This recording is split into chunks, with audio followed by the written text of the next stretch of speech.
The 1950s Bird-Eye Gordon cult classic Earth vs. the Spider has somehow been given the branding of bad movie over time, which I'll never understand since it's totally fine. Sure, it's just a regular-sized spider composited into scenes to make it look big, and that's quite easy to spot even back then, but other than that, the story is fine, the acting is more than fine, and it's fun. It's a fun 1950s creature feature. I mean, it's not Touch of Evil, but it's fine.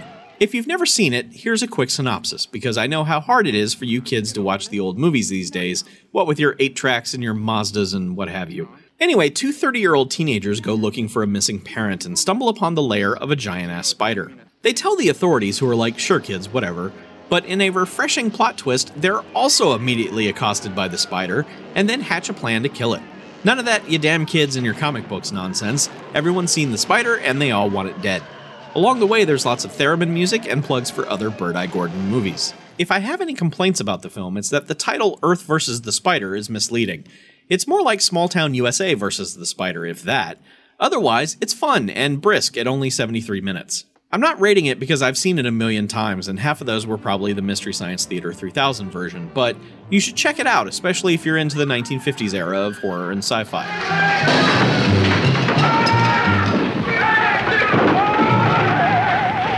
Now, I told you about all that in order to talk about today's actual movie. In 2001, the pay cable channel Cinemax started airing a series of what would ultimately be 5 movies based on old American International films like Earth vs. the Spider. The series was even branded as Creature Features and was later released on DVD.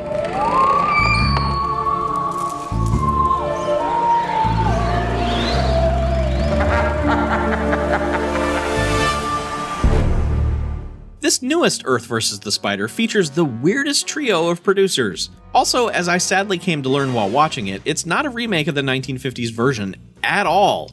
Not even remotely. Quentin, a meek security guard and superfan of the comic book hero Arachnid Avenger, injects himself with some radioactive spider juice, which transforms him into a crime-fighting Spider-Man.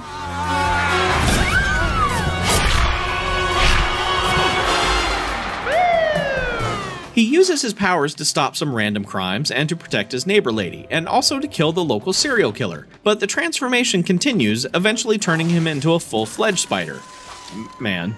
Dan Aykroyd is on hand, playing a wimpy cop who gets involved in these events late in the game. He was initially on the serial killer case, but keeps sniffing around because the script tells him to. He also has a terrible wife, played by Teresa Russell, and a subplot that pretty much goes nowhere. John Cho is also in the film as a comic book store owner with an unnecessary accent. Dog, this issue is mint. Do not spooge on this one. Oh, don't worry, Forget it. I'm giving this pig a double bagger and a comic condom. This 2001 version of Earth vs. the Spider is even less relevant to its title than the original, as it's basically Dan Aykroyd versus the Spider-Man in a basement. I was curious to see a pay cable remake of the original movie and was wholly let down as I realized this was only using the title and was just going to be a ripoff of The Fly.